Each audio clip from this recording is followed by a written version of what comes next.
Point number 5, fight your fears. एक बार एक बिजनेसमैन होता है जिसके बिजनेस में लॉस होने शुरू हो जाते हैं। अब आपको पता है बिजनेसमैन हर वक्त बिजनेस सोचता है और खास करके जब बिजनेस लॉस में जा रहा है तो उसके दिमाग में 24 घंटे यही रहेगा, मैं बिजनेस को कैसे बचाऊं, कैसे ठीक करूं, कैसे अपने सपनों को डूबने से बचाऊं। तो ये बिजनेसमैन बड़ा परेशान होता है कि मैं कैसे बिजनेस ठीक करूं। घर में खाना खाते वक्त भी सोच रहा है कैसे ठीक करूं, अपने ऑफिस में जाके अपने केबिन में बैठ के भी सोच रहा है कि कैसे ठीक करूं, और शाम को जब वॉक करने गया पार्क में वहां भी सोच रहा है। सोचते सोचते बैठ जाता है एक बेंच पे और परेशानी में अपने माथे पे अपना हाथ रख के बैठा होता है, परेशान होता है बिजनेस कैसे ठीक करूं। इतने में एक 70 साल के बुजुर्ग अंकल उसके पास आते हैं और कहते हैं, बेटा क्या हो गया। अब दुखी आदमी को कोई पूछ ले क्या हो गया, वो तो अपनी कहानी सुनाने के लिए तैयार होता है। वो अंकल को अपने बिजनेस के बारे में बताता है कि मैं लॉस में चल रहा हूँ, कैपिटल है नहीं, सपने डूबने वाले हैं। तो आगे से अंकल रिप्लाई करते हैं, अंकल कहते हैं, बेटा फिक्र करने की कोई जरूरत नहीं, मैं तेरी हेल्प करता हूँ। वो अंकल अपनी पॉकेट से चेक बुक निकालते हैं और उसके नाम पे एक चेक साइन कर देते हैं। साइन करके वो चेक उस बिजनेसमैन को पकड़ा के अंकल बोल जाते हैं, बेटा ये 1 साल के लिए मैं तुझे ये कैपिटल दे रहा हूं, 1 साल बाद इसी टाइम पे इसी जगह तुझे मिलूंगा, तब तू मेरे पैसे मुझे वापस कर दियो। ये कह के अंकल चले जाते हैं और बिजनेसमैन चेक की तरफ देखता है, 10 करोड़ रुपए, और नीचे साइन देखता है थियोडर जॉन। उसे याद आता है कि थियोडर जॉन तो एक बहुत अमीर आदमी है, वो इस टाइम पे यहाँ पे कोइंसिडेंस सर्कमस्टांसेस एनीवेज 10 करोड़ रुपए।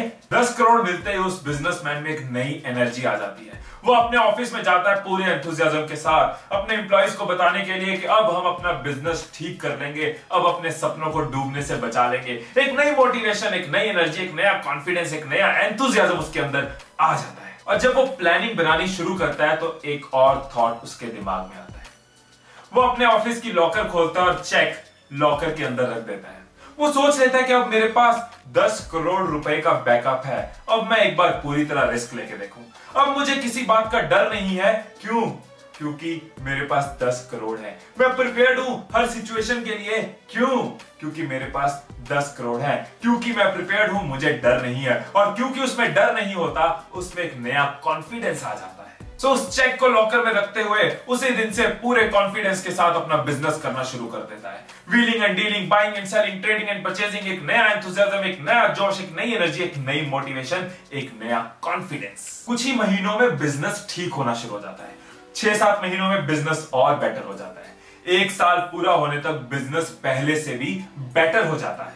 अब 1 साल पूरा हो गया, वादा याद है ना, अंकल को उनकी अमाउंट वापस करनी है। उस बिजनेसमैन को भी याद है। वो वेट कर रहा होता है कि आज मैं अंकल को मिलूं और उनका चेक उनको वापस करूं और बताऊं, अंकल मैंने आपका चेक यूज भी नहीं किया, लेकिन आपके चेक की वजह से इतना कॉन्फिडेंस मिला कि मेरा बिजनेस वापस ठीक हो गया और पहले से बेटर हो गया। वो चेक लेके पार्क में पहुंच जाता है उसी टाइम पे जिस टाइम अंकल मिले थे।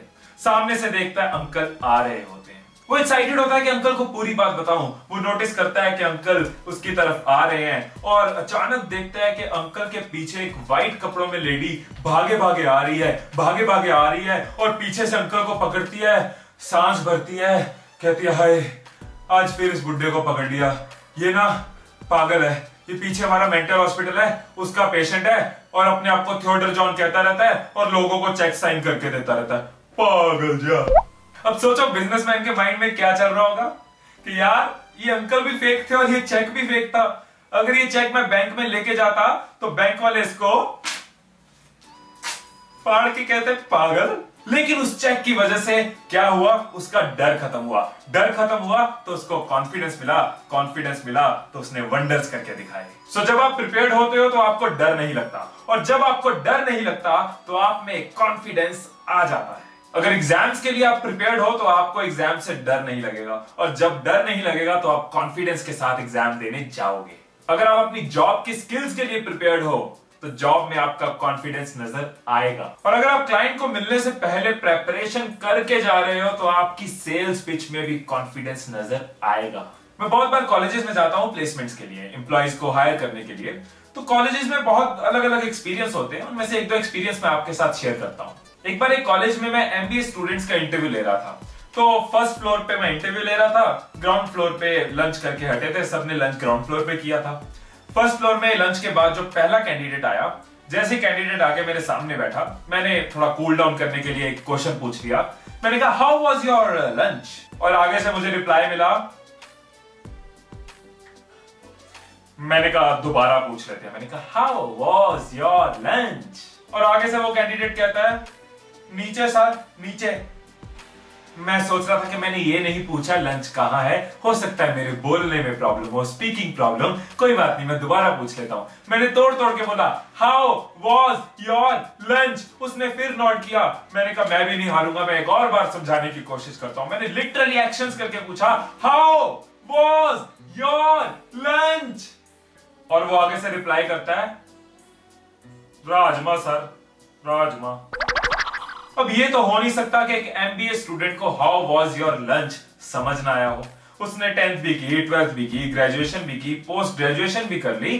प्रॉब्लम ये थी कि वो नर्वस था, वो डरा हुआ था, इसलिए उसको बातें समझ नहीं आ रही थी। और वो डरा इसलिए था, वो नर्वस इसलिए था क्योंकि प्रिपेयर्ड नहीं था। स्टूडेंट्स लास्ट मिनट पे तैयारी करते हैं, कल इंटरव्यू है, रात को क्वेश्चंस पकड़े, रात को इंट्रोडक्शन का रट्टा मारा, रात को चीजों का रट्टा मारा, अगले दिन डरे हुए आते हैं कि यार पता नहीं क्या पूछ लें, और हाउ वाज योर लंच भी उसका भी आंसर देना नहीं आया। सो जब आप प्रिपेयर्ड नहीं होते तो आपको डर लगता है, आप नर्वस होते हो, और आपका बचा खुचा कॉन्फिडेंस भी लूज हो जाता है। ये डर ही वो चीज है जिसकी वजह से अपॉर्चुनिटीज आपके सामने आती हैं और आप इनकैश नहीं करते, और अपॉर्चुनिटीज आपके सामने से निकल जाती है। डर ही वो चीज है जिसकी वजह से आप आगे नहीं बढ़ते। डर ही वो चीज है जो आपको और बीमार कर देती है। डर ही वो चीज है जिसकी वजह से आप कुछ नया सीखते नहीं। और इस डर का इलाज है prepare and practice as much as you can.